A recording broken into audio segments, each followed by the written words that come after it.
Bismillahirrahmanirrahim. Assalamualaikum warahmatullahi wabarakatuh. Innal hamdalillah nahmaduhu wa nasta'inuhu wa nastaghfiruh wa na'udzu billahi min shururi anfusina wa sayyiati a'malina. May yahdihillahu fala mudhillalah wa may yudlil fala hadiyalah.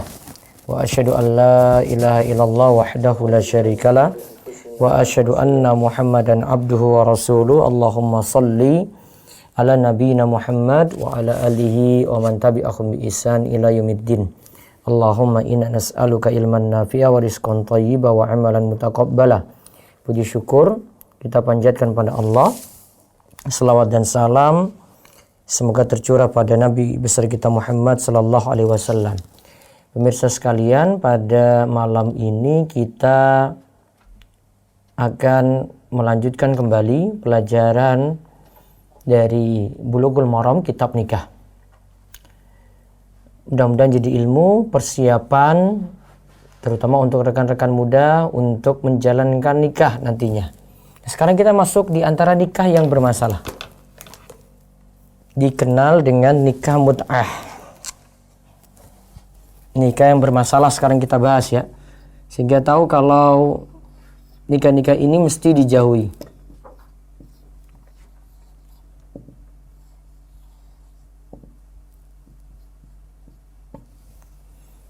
Nikahul mut'ati, nikah mut'ah.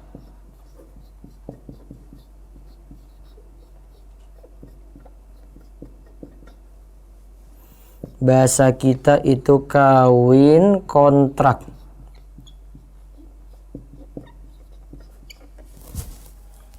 Aslinya dimatiin. Saya belum. Ya. Kita lihat hadisnya. Dari Salamah bin Al-Aqwa radhiyallahu anhu qala rakhasa Rasulullah sallallahu alaihi wasallam ama awtasin fil mut'ati salasata ayamin summa naha anha, rawahu Muslimun. Wa an Ali radhiyallahu anhu qal naha Rasulullah sallallahu alaihi wasallam 'anil mut'ati amma Khaybara, muttafaqun alaih. Dari Salamah bin Al-Aqwa ya.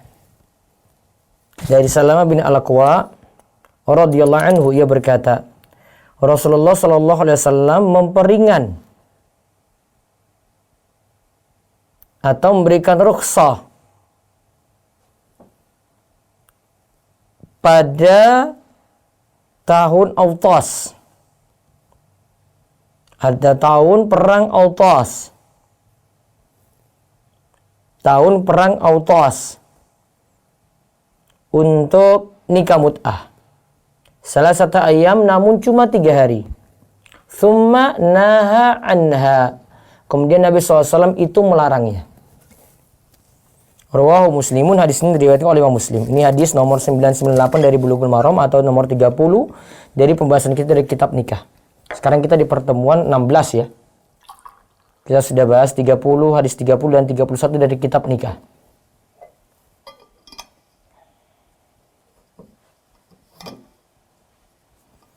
Mudah-mudahan kalau ada yang punya catatan yang bagus, dia ketik di Word, saya akan beri hadiah nanti biar membantu saya untuk nulis juga. Kalau ada yang catat lengkap dari kajian ini, dia buat hadis, terus ada fawaidnya, faedahnya, mudah-mudahan dapat hadiah spesial nanti ya. Jadi saya pakai naskahnya untuk tulisan saya di website, saya koreksi nanti. Nah, kemudian dari Ali radhiyallahu anhu, ia berkata, naha Rasulullah sallallahu alaihi wasallam 'anil mut'ati ama Khaybara, muttafaqun alaih. Dari Ali radhiyallahu anhu, ia berkata, Rasulullah sallallahu alaihi wasallam itu melarang nikah mut'ah pada tahun perang Khaybar. Pada tahun perang Khaybar. Nah, ini ada 2 hadis ya, membicarakan tentang nikah bermasalah. Ingat, nikah mut'ah di sini nikah bermasalah. Jadi nggak semua nikah itu kalau orang kawin-kawin saja itu jadi boleh gitu. Ini nikah bermasalah, alias tidak boleh.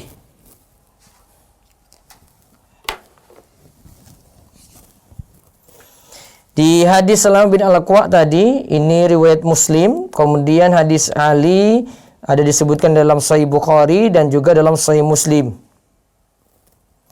Nah, tadi disebut rakhasa. Rasulullah SAW itu memberi keringanan alias membolehkan. Tetapi membolehkan saat tahun perang Autas itu untuk nikah mut'ah dibolehkan 3 hari. Kemudian Nabi SAW itu melarangnya. Nah, sekarang tahun perang Autas,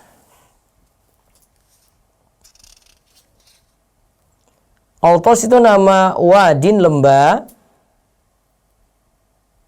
di tempat yang namanya Hawazan.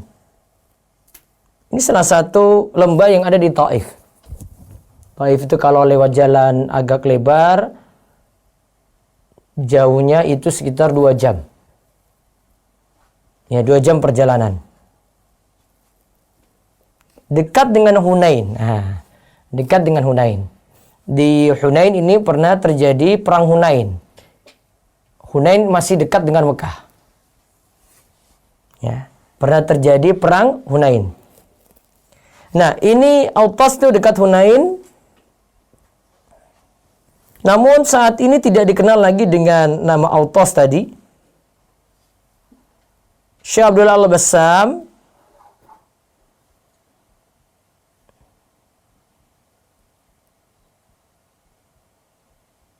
dia katakan kalau saat ini nama Autas itu Buhaitah. Ya, Buhaitah. Itu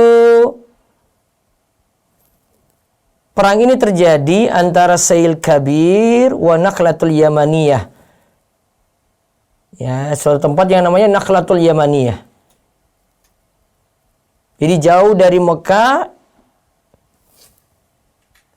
itu ke arah timur sekitar 60 kilo. Jadi jaraknya Autas ini dari Mekah sekitar 60 kilo. Nah, terjadi di situ perang Autas setelah Fathul Mekah. Fathul Mekah Ramadan. Nah, ini perang Autas ini pada bulan Syawal tahun 8 Hijriah, dan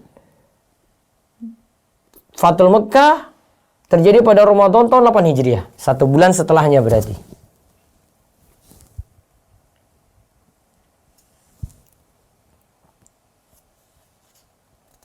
Namun ketika itu Nabi SAW mengirim Sariyah, mengirim pelatuan pasukan. Jadi kalau kirim pasukan seperti ini berarti Nabi SAW tidak ikut serta di situ. Yang ketika itu dipimpin, ya, ini dipimpin oleh Abu Amir Al-Ash'ari. Dia adalah paman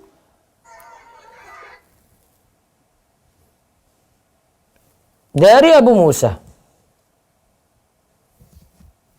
Dia ini paman dari Abu Musa. Abu Musa Al-Ash'ari.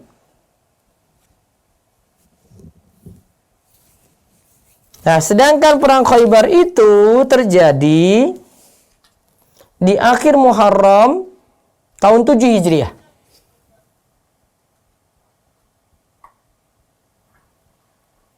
Ya, terjadi pada akhir Muharram tahun 7 Hijriah. Tadi Autas 8 Hijriah, kalau untuk perang Khaybar itu tahun 7 Hijriah. Sebagian dinukil oleh Al-Hafidz. Bahkan Ibnu Qayyim katakan ini pendapat jumhur.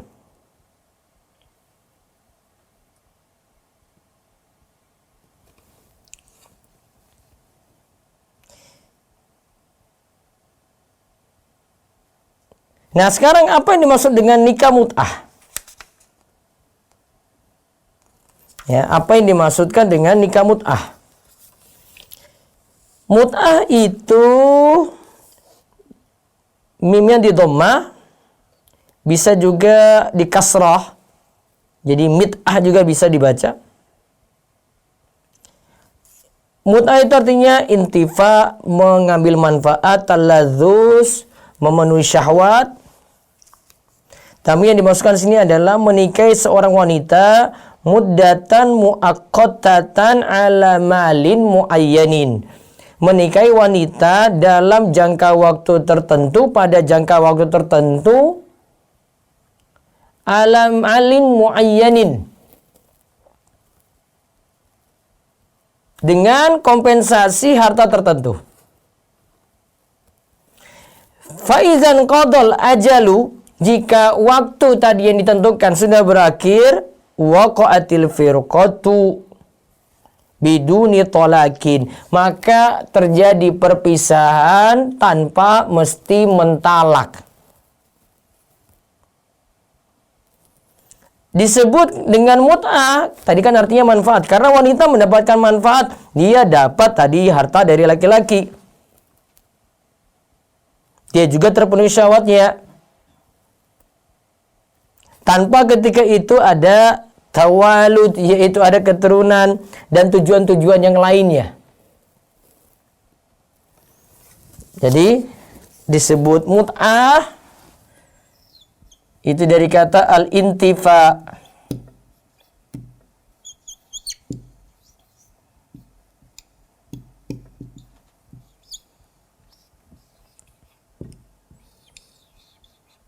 Wa taladzuz.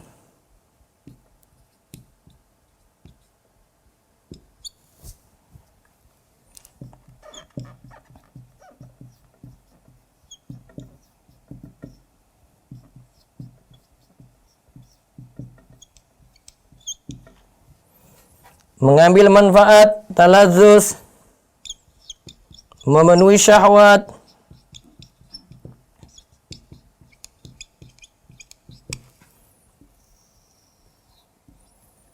Sedangkan kalau pengertiannya itu nikah mut'ah adalah nikah pada jangka waktu tertentu.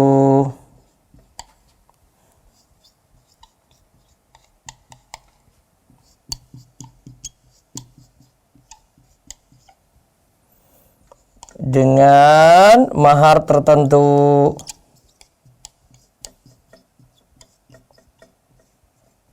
Keuntungannya apa? Nah, si wanita bisa dapat manfaat dari harta tadi ini. Maharnya dia dapat.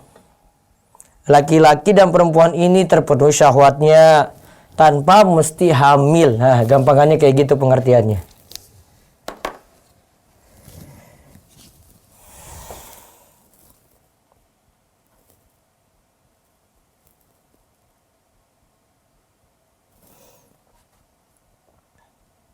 Dan ini disebutkan 3 hari.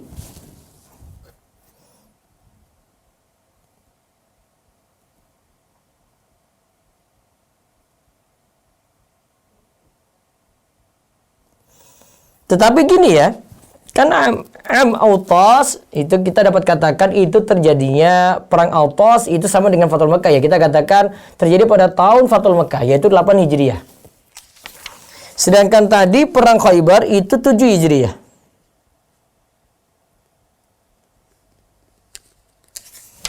Nah, ketika itu disebutkan 3 hari, diberi keringanan 3 hari, setelah itu dilarang.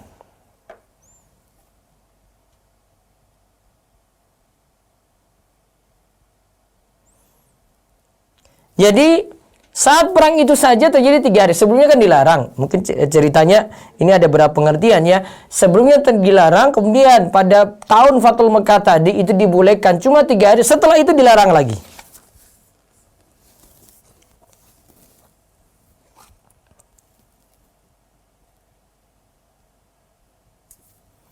Nah, namun lihat ya, nikah pada jangka waktu tertentu ini ketika akad sudah ditetapkan. Ketika akad itu sudah ditetapkan, namun kalau niatannya gini, ya nikah tapi saya punya dalam hati saya nih, pokoknya saya mau ceraikan dia nantilah setelah 1 tahun.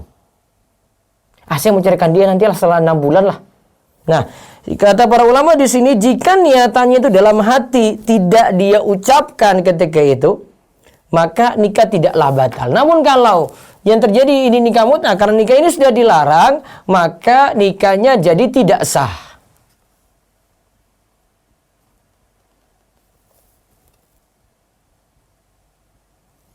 Jadi kesimpulannya yang bisa kita ambil satu, atau faedah hadis satu, nikah mut'ah itu diharamkan.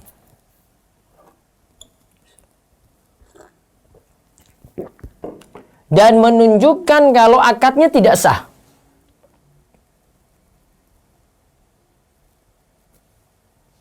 Nikah mut'ah itu diharamkan. Dan akadnya tidak sah. Akad kalau dikatakan tidak sah berarti statusnya zina ya ikhwan dan akhwat sekalian. Akad tuh kalau disebut tidak sah berarti statusnya itu zina.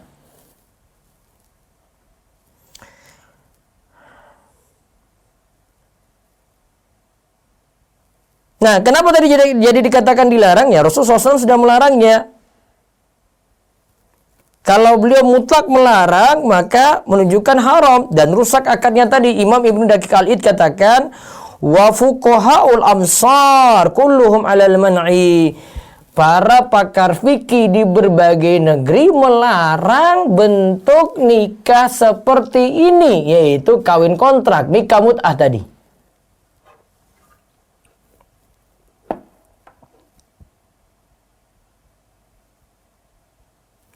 Lalu apa hikmah? Hikmah diharamkannya nikah mut'ah. Apa hikmahnya diharamkannya nikah mut'ah? Ingat ya, kalau suatu dilarang itu dalam syariat kita, itu bisa jadi kita dapati hikmahnya. Bisa jadi juga kita cuma tahu saja itu dilarang gitu. Ya, bisa jadi kita cuma tahu itu dilarang. Belum kita dapati hikmahnya. Tugas seorang muslim ketika tahu kayak gini nih, ya. Sami'na wa ata'na. Pokoknya saya taat sudahlah, saya patuh sajalah. Itu mau dilarang kok. Pasti ada mudaratnya di situ. Mungkin saya belum tahu saja dampaknya. Saya mungkin belum tahu saja hikmahnya gitu. Nah, Syekh Abdullah Fauzan katakan ada beberapa hikmah di sini diharamkannya nikah mut'ah. Beliau katakan yang pertama, ingat, tujuan nikah itu kan untuk menyatukan.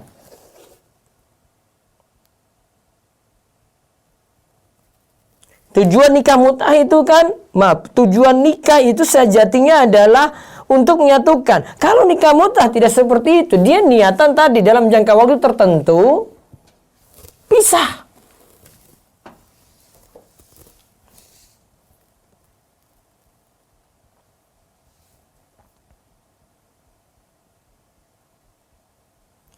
Kemudian yang kedua, nikah mut'ah ini bermakna ijaro, sewa,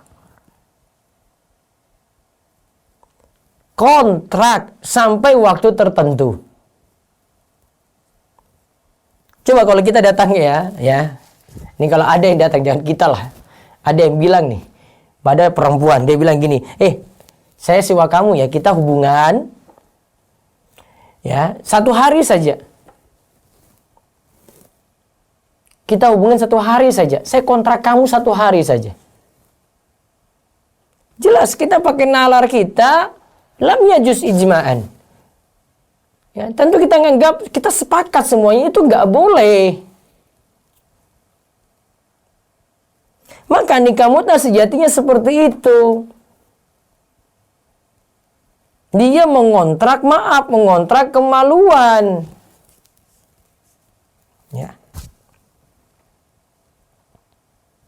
Maka wanita dianggap seperti barang, bisa pindah. Ini kontraknya selesai ya. Dia pindah pada laki-laki lain, lagi dikontrakkan pada yang lain coba. Sama seperti barang itu. Ya, sama seperti barang seperti itu. Nah, itulah hikmahnya kenapa dilarang. Ada yang mau seperti itu, taruhlah dia perlakukan, nggak usah jauh-jauh lah pada perempuan lain. Dia mikir untuk putrinya saja atau saudara perempuannya saja, dia mau. Kalau ada anak perempuannya, dipindah tangankan itu. Kalau kita mau kasar ya pindah kemaluan gitu. Mau seperti itu. Ini sudah selesai kontraknya 1 bulan. Besok pindah lagi gitu ke yang lainnya lagi. Dia mau anak putrinya kayak gitu. Dikontrakkan. Orang tua macam apa yang membolehkan kayak gitu? Ya. Ini sama dengan ijarah. Kontrak. Sewa. Cuma dia dihiasi aja. Ini kamu ini syar'i ini. Ya. Mungkin dulu kalau dulu itu dibolehkan karena itu masa perang ya. Jauh perjalanan gitu. Untuk memenuhi syahwat. Sekarang sudah dilarang karena ada solusi-solusi lain gitu. Beda dengan keadaan dulu. Yang ketiga hikmahnya lagi. Yang terjadi adalah rusaknya nasab. Hamil ya ini ya. Ini nih. Kontraknya yang laki-laki pertama 2 bulan. Pindah lagi sudah selesai ya. Pindah lagi ke laki-laki kedua 1 bulan. Sudah selesai ini ya. Pindah lagi ke laki-laki ketiga 1 bulan lagi coba. Coba lihat berapa. 3 laki-laki di situ. Sekarang kalau dia hamil itu anaknya siapa? Dalam setahun itu dia mau tentukan nih, hamil nih. Dia padahal berhubungan 3 laki-laki tadi. Sekarang anaknya siapa? Ikhtilatul ansab.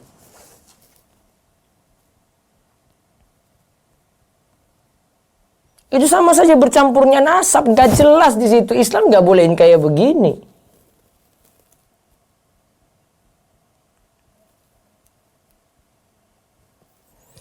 Kemudian yang lainnya lagi, alasan yang lainnya lagi. Ini ternyata alasan-alasan ini disebutkan oleh Ibnu Qayyim dalam I'lamul Muwaqqi'in. Alasan keempat lagi disebutkan oleh Ibnu Qayyim. Beliau katakan diharamkannya nikah mut'at karena alasan saddu dzara'i. Nutup celah, nutup pintu, nutup perantara biar tidak terjerumus dalam keharaman yang lebih parah. Mana yang lebih parah? Itu nanti mengantarkan pada zina. Akhirnya orang pokoknya milih nikah mut'at saja, nggak usah nikah-nikah beneran.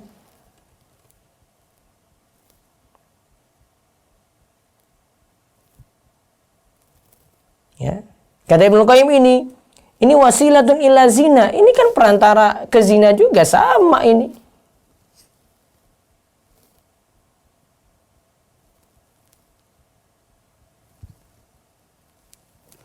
Kata Syekh Abdullah Fauzan, beliau katakan gini, wala yambagi ayal tafita ila man abahaha wa hum rafidah. Enggak usahlah pilih pendapat kaum Rafidah itu yang sengaja membolehkan ini. Mereka pakai dalil-dalil yang membolehkan nikah mut'ah padahal itu sudah mansukh. Sudah dihapus. Atau mungkin dengan dalil-dalil itu yang bisa ditentang. Nggak kuat.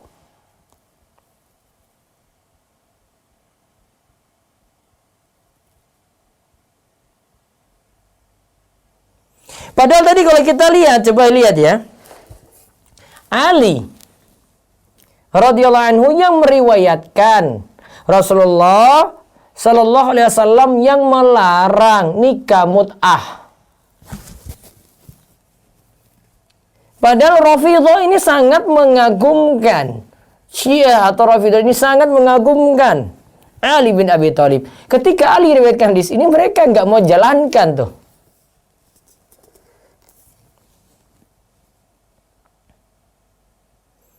Kata Syekh Abdul Fauzan dikatakan ini kan bertentangan sekali. Padahal riwayat tadi diriwayatkan oleh Ali.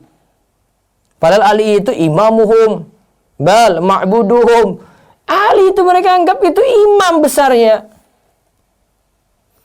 Bahkan di antara sekte Syiah juga, Ali itu ma'buduhum, yang disembah mereka.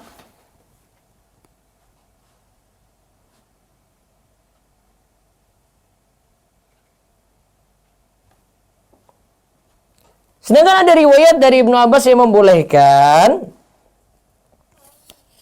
ya, itu cuma karena keadaan dianggap seperti maita, bangkai, darurat, bukan setiap waktu. Darurat bukan setiap waktu.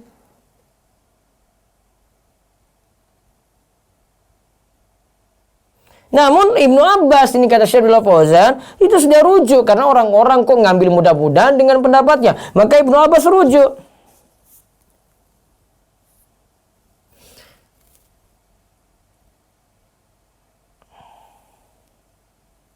Yang jelas tadi larangan dari Nabi SAW, beliau itu melarang selamanya.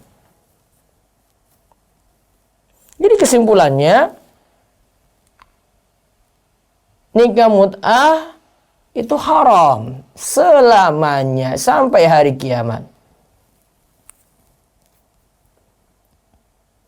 Kemudian di syarah ini juga Minha al-Alam, di sini karya Syekh Abdullah Fauzan, beliau menyampaikan faedah pula, nikah mut'ah itu, faedah lainnya ya, nikah mut'ah itu boleh di masa awal-awal Islam, kemudian diharamkan selamanya sampai hari kiamat.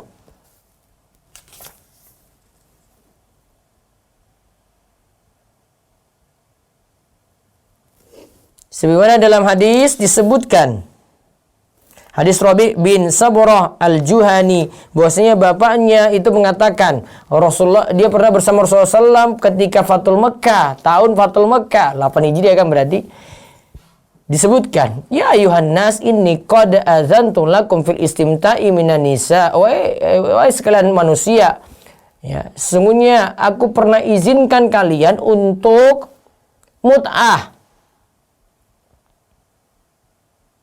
Dan sekarang ini Allah telah mengharamkan hal tersebut sampai hari kiamat.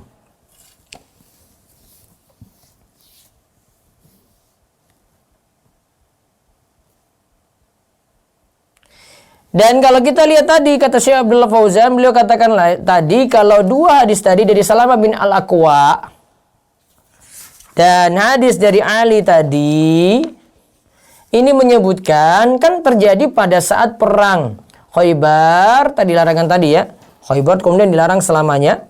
Kemudian Rasulullah itu melarang nikah mut'ah itu pada perang Khaybar, kemudian pada perang Autas dibolehkan 3 hari, kemudian dilarang selamanya. Nah, ini dikatakan itu kan cuma diberi keringanan karena seseorang itu menyendiri, bersendirian saat pergi safar.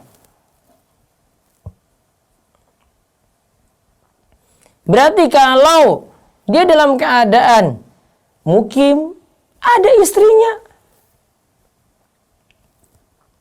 tentu tidak dipraktikkan seperti itu dong.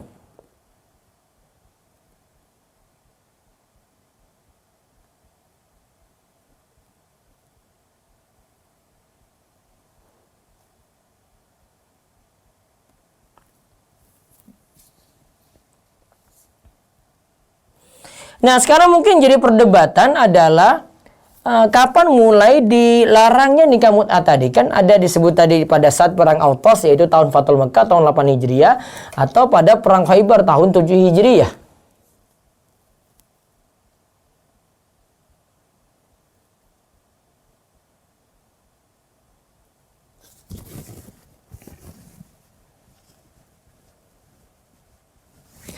Jadi kalau kita lihat di sini, kata Syekh Abdullah Fauzan, cara komprominya kita katakan bahwa pengharaman itu terjadi saat tahun perang Khaybar, yaitu tahun 7 Hijriah. Karena hadis Ali tadi. Kemudian dibolehkan pada tahun Fathul Mekkah, yaitu pada saat tahun perang Autas, karena ada kebutuhan. Kemudian diharamkan lagi selamanya sampai hari kiamat.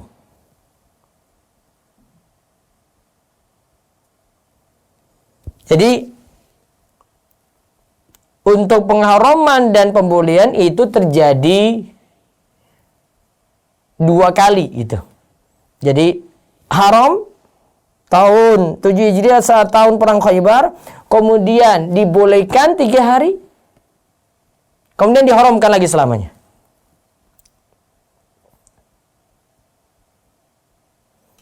Nah, Cara kompromikan seperti ini pendapat dari Imam Nawawi. Dipilih juga oleh Syekh Asy-Syinkiti dalam kitabnya Adwaul Bayan.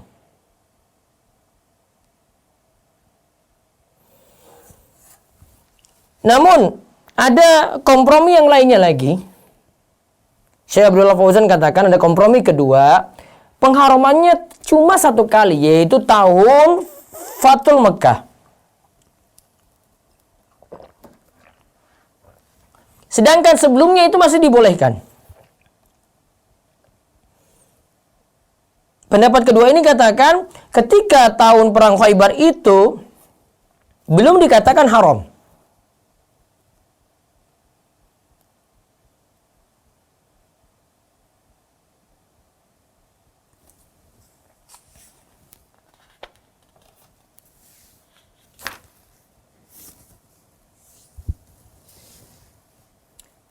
Namun kalau kita mau melihat cara kompromi yang baik, kita katakan yang pertama tadi.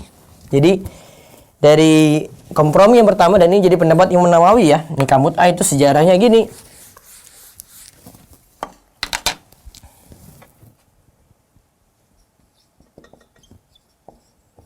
Nikah mut'ah itu tahun 7 Hijriah.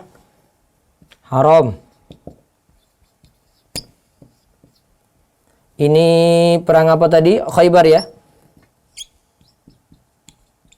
Perang Khaybar itu haram. Tahun 8 Hijriah tadi ada perang Autas, tahun Autas atau Fathul Mekkah ya. Bisa kita katakan juga ini perang Fathul Mekkah, perang tahun Fathul Mekkah.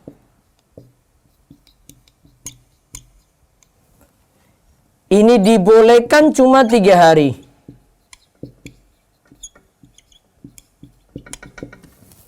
Dibolehkan 3 hari saja.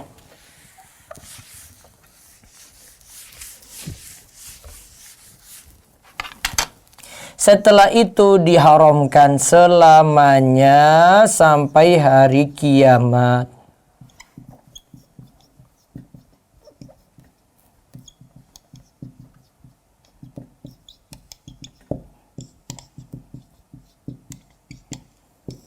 Ingat itu.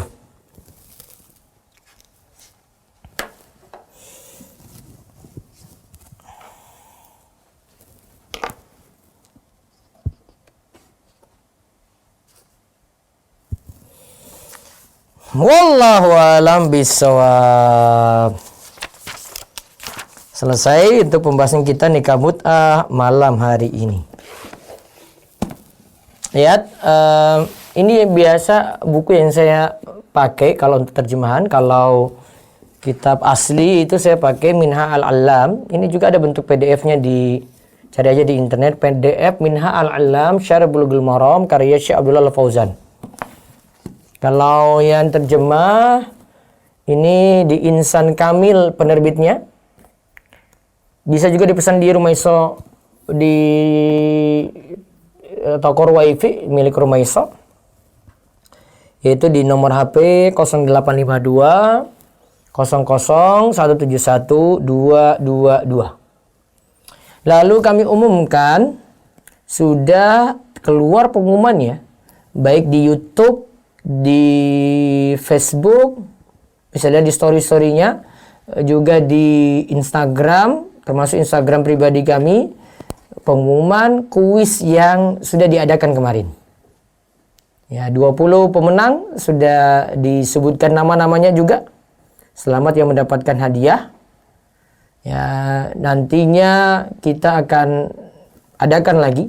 Mungkin selanjutnya nantikan saja kuis untuk pelajaran pagi, ya, yaitu fikih muamalat. Jadi tanggal 17 saya sebut nanti sekolah aja. Sekolah fikih muamalat, biar nanti belajarnya serius. Nanti ada absennya di situ, karena nanti ketika ini sudah selesai fikih muamalat tadi, setiap pagi itu akan diberikan ya sertifikat. Ya, resmi dengan saya nanti tanda tangan sertifikat bahwa telah menghatamkan buku yang saya ajarkan yaitu buku fikih harta haram muamalat kontemporer. Maka syaratnya mudah, cuma miliki buku itu saja. Ya. Buku itu cuma harga 150.000, ya sudahlah, tabung-tabung uang deh. Ini kalau kita mau belajar tuh sekarang tuh jangan terlalu banyak alasan kuota kek, saya nggak ada uang kek. Padahal kalau kita itu coba lihat aja itu orang nonton YouTube itu ada 2 jam itu habiskan cuma bengong saya di depan kamera gitu, dia rekam itu 2 jam. Judul videonya apa? Bengong 2 jam nggak ngapa-ngapain. Yang nonton jutaan. Coba nonton tuh kurang kerjaan atau gimana, coba lihat. Ya. Kurang kerjaan juga kan? Kayaknya ada aja yang kurang kerjaan aja itu habiskan kuota habis-habisan itu di masa pandemi kayak begini, padahal masa susah. Ya, masa kita tidak mau korbankan gitu? Ya, gak mau korbankan untuk ngaji, coba ngaji nggak lama-lama, pagi 1 jam, sore juga 1 jam gitu, pagi 1 jam, malam 1 jam. Ya, korbankan lagi beli buku modal. Ini jangan tanya PDF-nya, Mas, Mbak. Apa-apa itu beli buku. PDF itu bisa hilang, HP-mu hilang, bukumu hilang. Namun kalau ini beli, terjamin. Bisa catat-catat, coret-coret gitu. Ya. Ya. Beli. Jadi saya nggak pernah sarankan orang pelajar itu modal PDF gitu. Saya nggak mau. Pelajar itu modal buku. Selalu itu, referensi ada. Jangan pakai modal PDF kayak gitu. Ya, wallahu alam. Selanjutnya ada waktu kurang lebih 25 menit. Ya, silahkan gunakan untuk tanya jawab. Baik, saya mulai dulu dari Zoom, 2 pertanyaan silakan. Setelah itu nanti ditelepon siap-siap ya, dan YouTube nanti saya bacakan. Ya.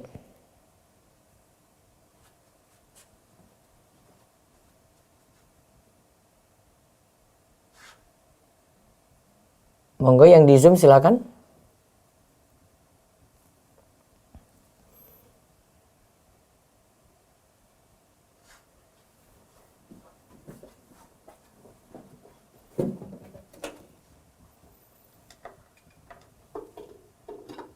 Tanda ikatan cincin. Coba diulang Bu, sebentar Bu. Diulang lagi, ada baru suara baru masuk. Monggo.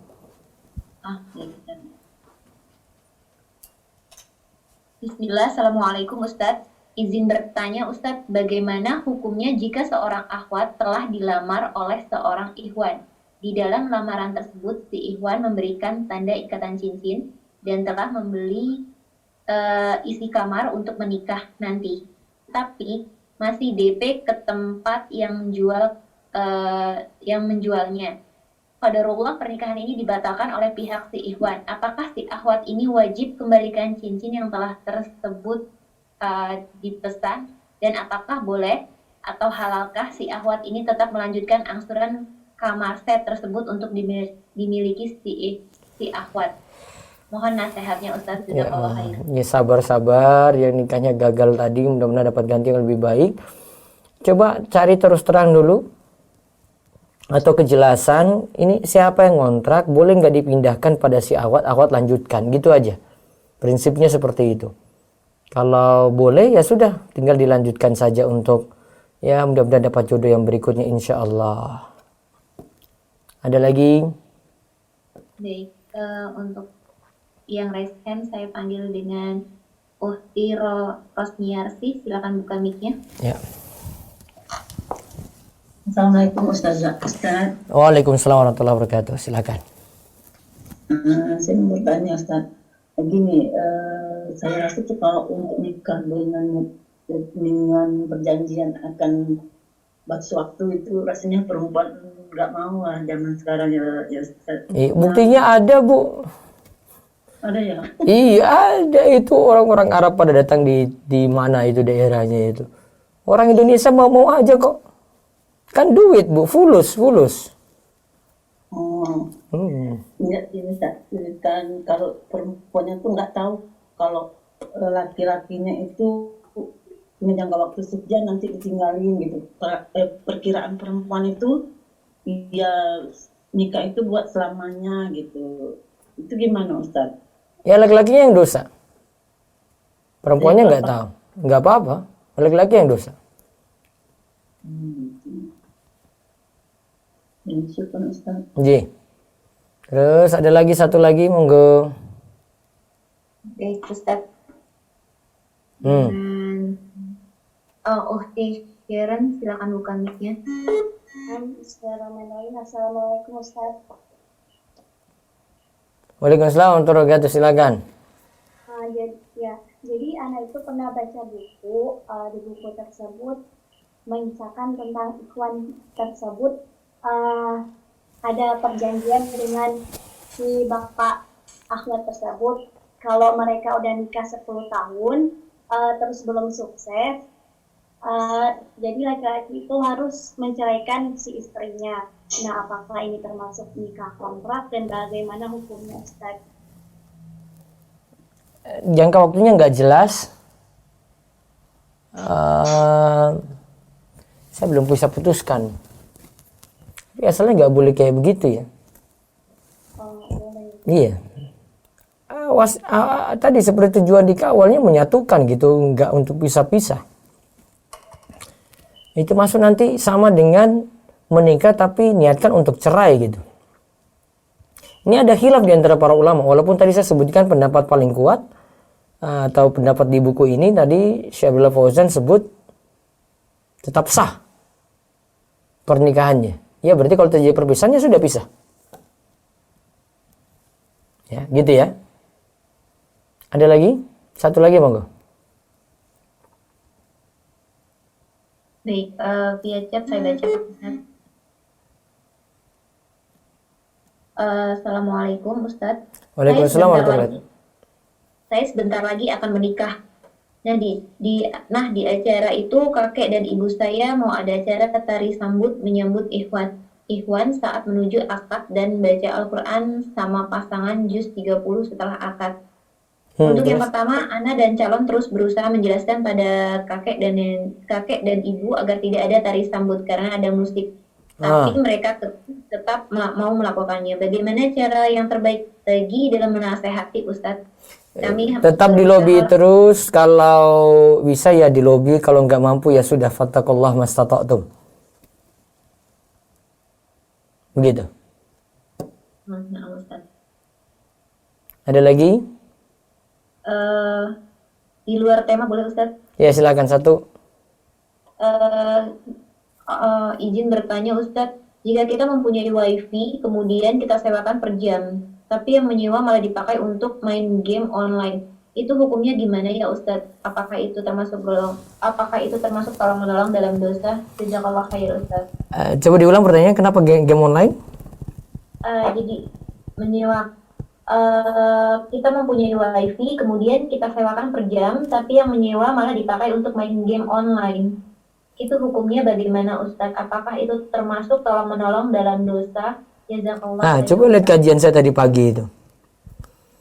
Ya, wifi boleh mubah kan? Tapi sudah tahu niatannya untuk yang rusak maka tidak boleh. Tapi kan main game online nggak selamanya jadi terlarang kan? Saya kurang setuju kalau dilarang mutlak gitu, enggak. Tergantung ya. Waktunya habis sia-sia gitu. Ada dampak-dampak negatifnya gitu. Kalau dia cuma pegang HP, main sebentar, sudah lepas gitu, cuma refreshing 15 menit saja, terus dia lepas lagi, aktivitas lagi gitu. Ya nggak sampai terlarang untuk dia. Ada yang bisa kendalikan juga. Jadi tidak dilarang mutlak gitu. Maka permainannya mesti tanda tanya juga. Kecuali tahu anak ini kalau main game, pertama dia game online judi, dia main. Yang kedua waktunya sia-sia, nggak pernah sholat. Ya sudah, tahu kayak gitu, nggak usah kasih dia wifi. Wallahu a'lam.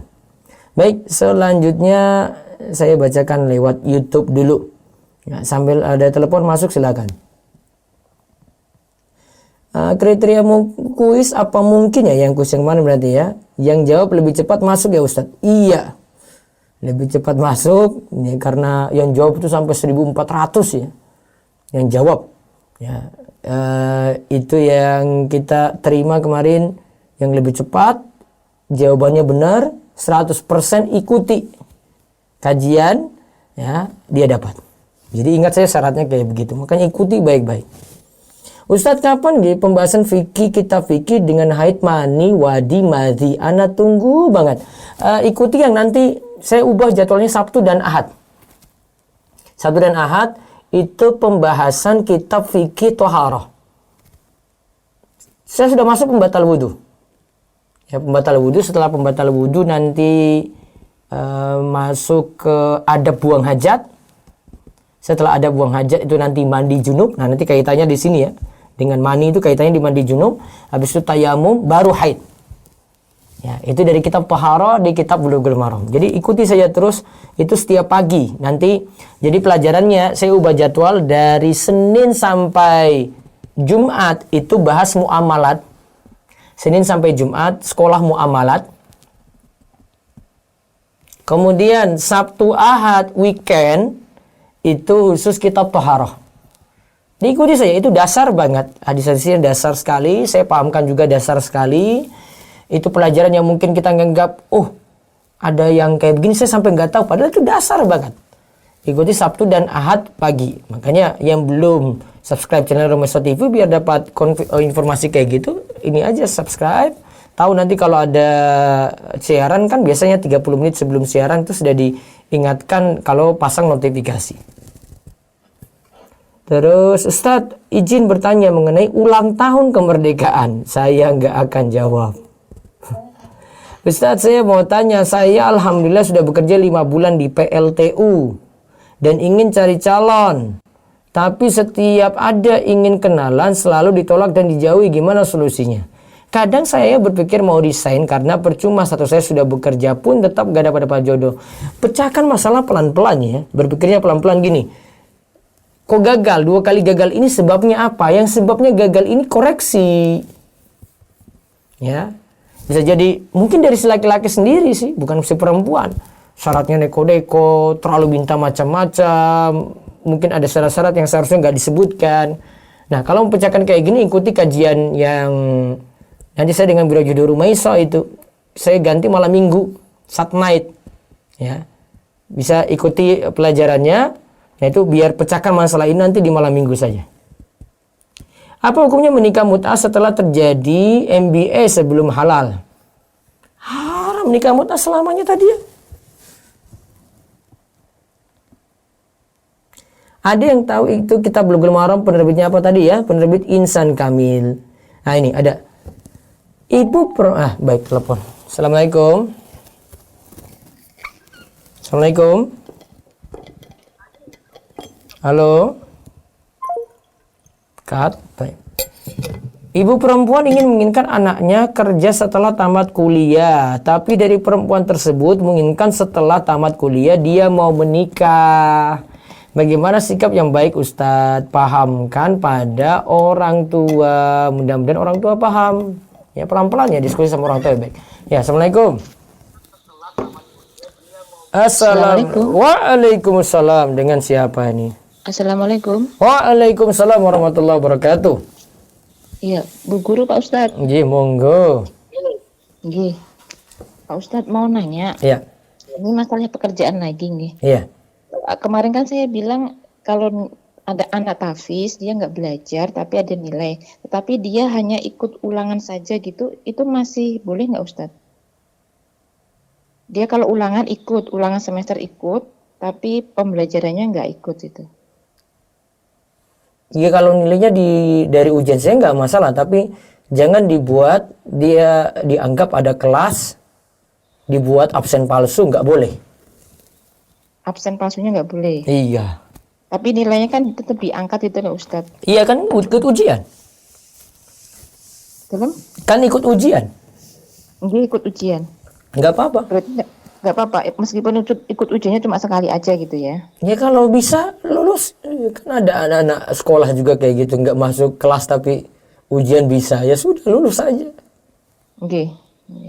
Terus Ustadz ini, kalau seandainya waktu luang, seandainya saya nggak ada jam, kalau seorang PNS boleh nggak belanja keluar untuk belanja mungkin kebutuhan pokok gitu? Nggak boleh. Meskipun kosong gitu Ustaz jamnya. Biarin Bu, kosong kayak sampai pulang baru boleh. Tapi kalau beli makanan boleh Ustaz ya, makan siang. Ya masih diizinkan kan untuk makan siang karena mungkin nggak ada di sekolahan gitu kan. Iya. Iya tapi kan waktunya ada gitu, waktu istirahat saja. Iya. Mm-mm. Oh, berarti kalau untuk belanja mungkin sayur nggak boleh ya? Iya belanja ke mall gitu. Jam 9 kosong sampai jam 11 ke mall gitu nggak boleh. Bahkan ibu mau ngaji pun saya nggak izinkan. Oh gitu. Iya, Ustaz saya mau ngaji, ini jamnya kosong sekarang. Nggak boleh. Kalau saya tahu jamaah hadir di tempat kajian gitu terus pakai seragam kantor misalnya PNS. Ya, kok di sini jam 9? Nah, pulang aja gitu. Nggak boleh. Kalau dengerin ceramah gimana Ustaz? Boleh nggak di kantor? Dia mungkin kalau nggak ada kerjaan lagi ya sudah lebih manfaat kayak begitu ya dibandingkan keluar. Nggak apa-apa Ustaz ya, Iya. dengerin ceramah. Ada lagi? Ustaz, uang pensiun tuh halal nggak buat itu PNS? Halal uang ibu kok. Oh, gitu. Ustaz sekali lagi Iya. ini kepala sekolah saya itu kan saya nggak tahu bermasalah atau enggak Ustaz, cuma kan secara fisiknya kan bermasalah di uang bos. Kemudian kalau kita guru mendiamkan saja, apakah itu tolong menolong juga Ustaz? Mendiamkan dari sisi Mendiamkan ya karena kita nggak ada buktinya, kemudian kita mau mengungkit juga nggak enak gitu kan. ya Karena sudah kita biarin aja dosa-dosa dia sendiri kita nggak bisa buktikan. Kita bukan penilik juga atau yang memeriksa. Nggih. Iya. Ya, makasih Ustaz. Jadi, Assalamualaikum. waalaikumsalam warahmatullahi wabarakatuh. Baik, selanjutnya balik lagi di Zoom, monggo. Baik, Ustaz, saya bacakan via chat Ustaz. Iya. Assalamualaikum Ustaz, maaf bertanya, apakah benar seorang lelaki suami yang ingin menikah lagi memang tanpa persetujuan sang istri? Apakah ada hadisnya? Wallahu alam, saya tidak mengetahui hadisnya. Tapi kalau di KUA itu ada syaratnya, ya sudah penuhi aja. Karena ini demi maslahat saja ya. Biar nggak kucing-kucingan, biar nggak bohong, biar juga nggak konflik, biar nggak istri pertama dengan istri kedua konflik. Atau apa? Ya, biar istri pertama nggak ada di video di YouTube itu hancurkan rumah si istri kedua dengan bulldozer gitu. Nggak ada kejadian-kejadian aneh kayak gitu. Ada manfaatnya ya. Hai. Ada lagi? Bismillah, Ustadz, apakah bukunya harus cetakan yang sama? Afwan Fikih Muamalah Ana cetakan 18. Masih boleh. Dia cuma beda ini aja, beda beberapa poin aja dan nanti bisa catat sendiri gitu. Kayak cetakan 22 dengan cetakan 23 Harta Haram Muamalah Kontemporer itu beda cuma 2 pembahasan. Di cetakan 23 cuma tambahan fintech. Ya, fintech sama dropship. Sebenarnya dropship nggak terlalu signifikan antara cetakan 22 dengan cetakan 23. Sebenarnya pembahasannya ada. Fintech aja yang tambahan di cetakan 23. Ya mungkin yang paling jauh ya ada cetakan kedua dengan cetakan ke-23 ya jauh. Ya. Cetakan kedua 23 jauh. Kalau 18 saya dapat dari Ustadz Irwandi itu cetakan 18 juga. Saya punya cetakan 18 22 23. Saya dapat cetakan 18 itu karena waktu saya kunjungi beliau ketika sakit. Terus beliau kasih saya hadiah. Waktu saya ngisi di perumahan beliau di situ. Itu baru saya baca buku beliau pertama kali.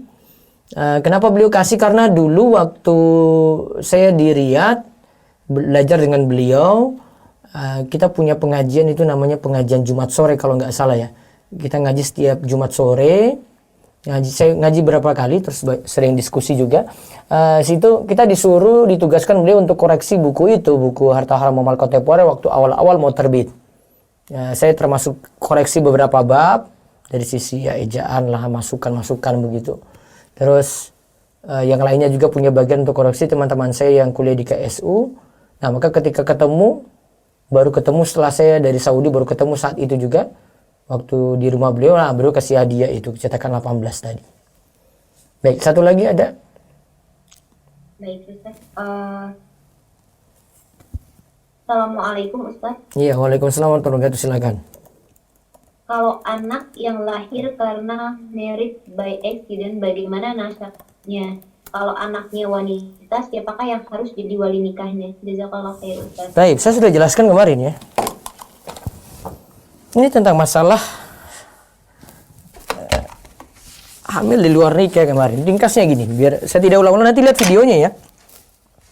Ada di video, itu ada nomor. Lihat di playlist ini perjodohan ya. Itu ada di pekan lalu lagi ya.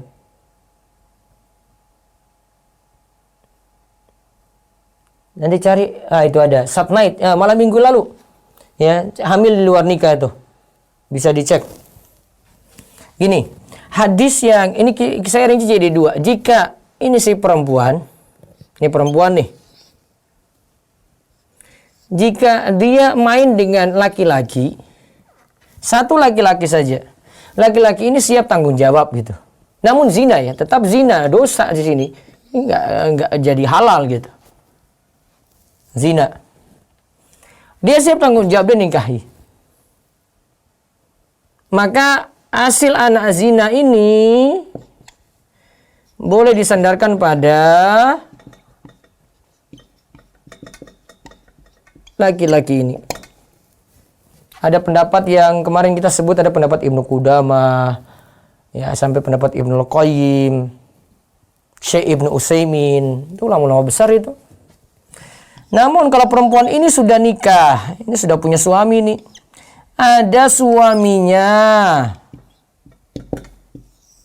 ada laki-laki lain, sudah punya suami selingkuh, nah selingkuh nih.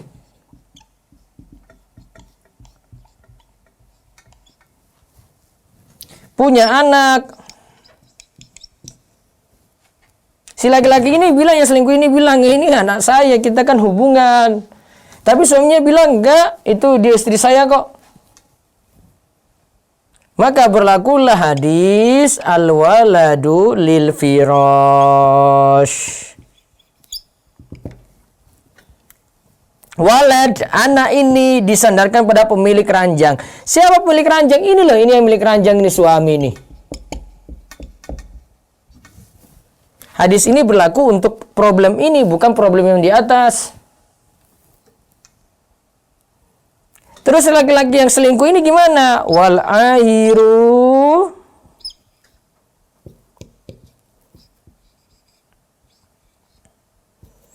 al hajaru. Yang berzina cuma dapatkan batu saja. Maksudnya apa? Sia-sia nggak dapat apa-apa dia. Nggak bisa dibilang itu anaknya dia. Seandainya pun terjadi itu dengan laki-laki, tapi suami bilang enggak, kamu tetap dengan saya. Anak itu jadi milik kita. Sudah menang si suami.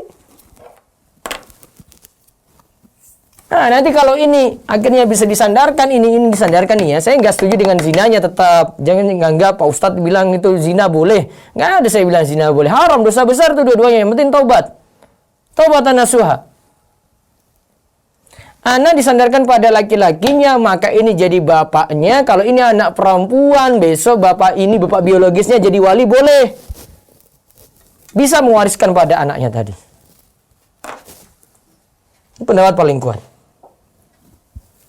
Dan itu yang diterapkan KUA, jadi nggak bisa protes kayak begini. Anda punya masalah kayak begitu, taruhlah Anda tetangga lah yang main, yang buat kayak gitu tetangga yang lain, terus Anda protes bilang, itu nikah ulang lagi dong, kan hamil di luar nikah. KUA nggak akan nikahkan ulang. Tanya sama KUA sendiri. Kalau nggak percaya omongan saya, KUA nggak akan nikahkan ulang itu kasus kayak begitu.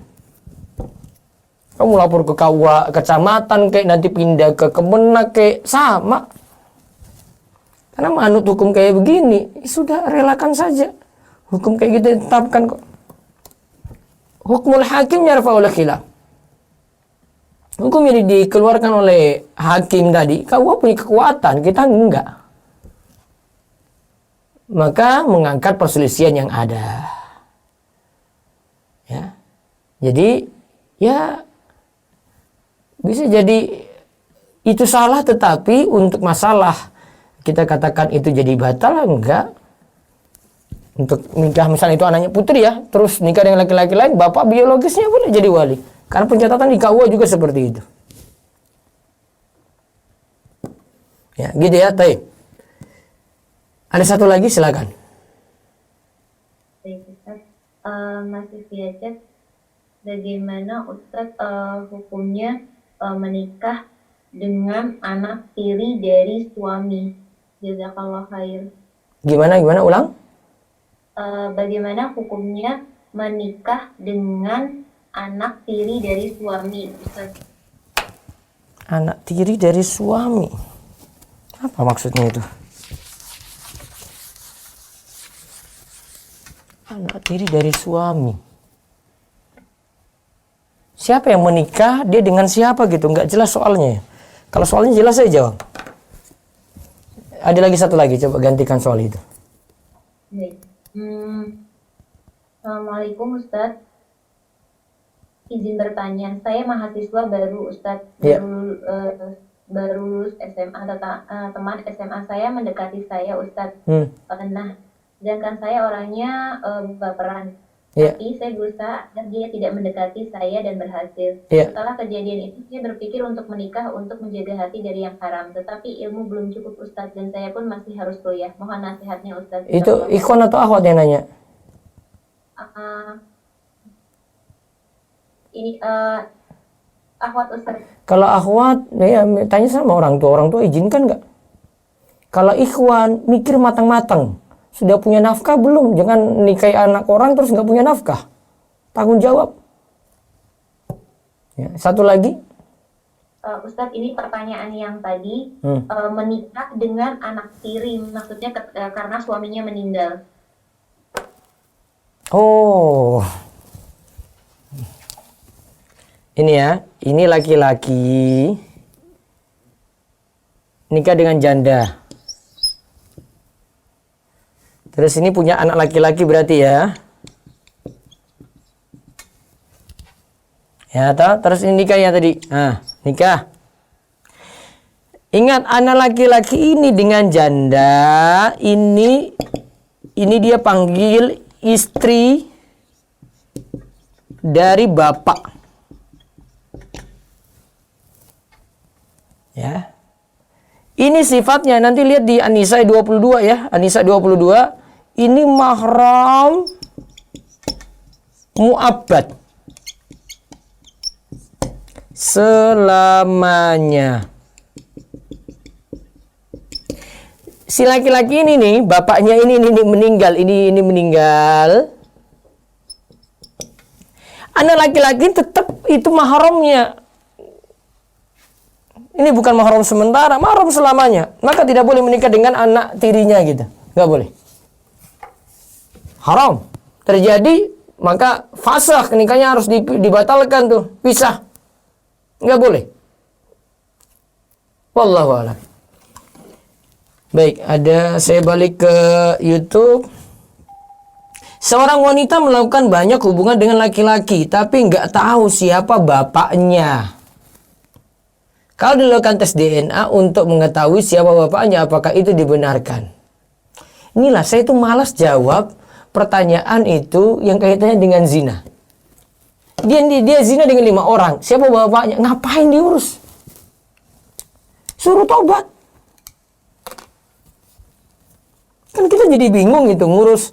Jadi ada yang sudah salah gitu, kita ngurus teliti kayak begitu. Saya bilang ngapain gitu, tobat itu.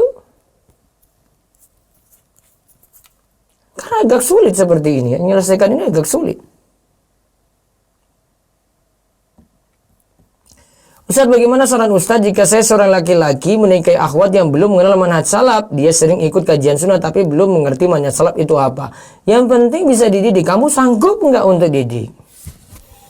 Afwan Ustaz, cetakan 23 harta haram mulai kontemporer masih tersedia nggak di toko wifi? Masih di 0852 00171222. Afwan mulai sekolah muamalahnya dari awal atau hanya berapa pembahasan aja ya Ustaz? Saya dari awal.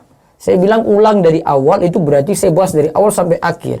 Alhamdulillah kemarin yang kita sudah bahas, ini belum video saya yang harta maulid kontemporer, saya sebenarnya bahas pertama kali di Masjid Agung Sleman. Namun karena Covid, ya qadarullah, saya nggak lanjutkan di sana. Saya lanjutkan online. Di online itu saya lanjutin kalau tidak salah tentang pembahasan dari zolim, kemudian zolim beberapa, harta karena zolim, terus baru goror, baru riba. Jadi 2/3-nya lah, 1/3-nya saya sudah bahas. Nah, sebagian video yang ada di Masjid Agung Sleman tadi masih belum diedit, ya belum diedit cepat, karena kan proses pengeditan sendiri lagi ya. Ya, siarannya ada, tapi pengeditannya itu sendiri. Nah, itu belum sempat diedit. Tapi kalau yang sudah diedit dari kajian-kajian sebelumnya itu sudah 101 video. Nanti bisa cek di playlist konsultasi muamalat. Sudah di playlist harta haram muamalat kontemporer 101 video. Nah, saya usahakan kita bahas dari awal lagi, tapi saya bahas bukan dari dampak harta haramnya, langsung masalah hukumnya. Di buku harta haram muamalat kontemporer itu dibagi 3. Ustadz Irwandi bahas harta haram muamalat kontemporer karena zolim, kemudian karena goror, kemudian karena riba. 3 ini bahasan intinya itu. Nah, kita bahas dari yang zolim ini. Zolim untuk individu, zolim untuk kebanyakan orang, untuk masyarakat. Nah, kita bahas dari sini dulu. Ya, nanti berpindah ke tentang goror, ketidakjelasan, ketidakpastian, baru kepada harta haram karena riba. Nah, saya ulang lagi dari awal, nanti kita bahas masalah satu persatu. Mungkin nanti untuk sekolah fikih muamalat ini saya buat jamnya lebih banyak dari sisi materinya. Jadi misalnya jam 5:04 sampai jam 6.30, nanti sampai jam 6 mungkin lebih sedikit, baru tanya jawab. Mungkin tanya jawab cuma 20 menit. Biar dapat utuh, jadi lihat masalah-masalah itu terpecahkan di situ. Ya, kita bahas satu demi satu. Mudah-mudahan nanti di editnya video ini, nanti dipotong-potong per masalah gitu. Nanti saya suruh editor motong, oh ini masalah tentang najis anjing, nah dibuat video sendiri. Oh ini masalah tentang babi, dibuat video sendiri. Walaupun kalau satu pertemuan kita bisa bahas 1 kali gitu. Sehingga nanti rekamannya, ya, itu editannya sudah terdiri pada masalah-masalah. Jadi kita buat judul videonya masalah 01, masalah 02, masalah 03, seterusnya. Ya mudah-mudahan seperti itu. Nanti ada ujiannya, saya buat setiap kali 10 kali pertemuan dalam bentuk Google Form. Jawab, nanti dapat hadiah di situ. Ikut sampai selesai, mudah-mudahan 50 pertemuan gitu ya, mudah-mudahan didapati. Nanti kalau selesai, ada dapat sertifikat insya Allah. Nanti saya minta izin Ustadz Irwandi juga untuk pembahasan ini. Ya. Mulai kapan ya Ustadz sekolah fikih muamalat? Nanti hari Senin. Hari Jumat buku harta muamalat kontemporer saya selesaikan. Hari Senin ulangi lagi dari awal, dari nol lagi. Makanya saya sebut mendingan ya sudah buat kayak sekolah aja deh, biar sampai selesai gitu. Jadi bentuknya satu kitab selesai. Lebih enak gitu. Kalau masa pandemi kayak gini malah saya senang bahas seperti itu. Ustadz, kalau saya isi saldo OVO buat jualan pulsa dan token, apa itu riba? Tidak. Cuma masalah pemakaiannya. Kamu manfaatkan saldo itu untuk dapat promo atau diskon nggak? Kalau iya, maka di situ nanti jadi masalah. Karena ada keuntungan dari saldo yang kamu tanam situ, itu pinjaman. Mending buka usaha dulu atau menikah dulu ya. Apa motivasi biar berani ta'aruf ya Ustadz? Kalau sudah punya kemampuan, yang penting siap tanggung jawab, ya langsung nikah gitu. Yang penting sudah punya kemampuan dulu, PD-nya di situ ya. Wallahualam, besok lagi baru kita jawab ya. Ini sudah 21.10. Mudah-mudahan dapat ilmu yang manfaat. Terus ikuti. Sekarang kita sudah sampai pertemuan 16. Dan kamu besok 17. Jadi videonya di channel Rumah Ustadz Ibu kita sudah buat berurutan. Ada angka di depan. 16. Nanti yang belum nonton yang 15 tahu angkanya. Oh 15 ini saya belum. Oh 14 saya belum. Jadi bisa ikuti rekaman-rekaman sebelumnya juga. Demikian kami cukupkan, mudah-mudahan manfaat dan Allah beri kita taufik dan hidayah untuk terus nambah ilmu dan amal. Kita cukupkan, kita tutup dengan doa kafaratul majlis. Subhanakallahumma bihamdik, asyhadu an la ilaha illa anta, astaghfiruka wa atubu ilaik. Assalamualaikum warahmatullahi wabarakatuh.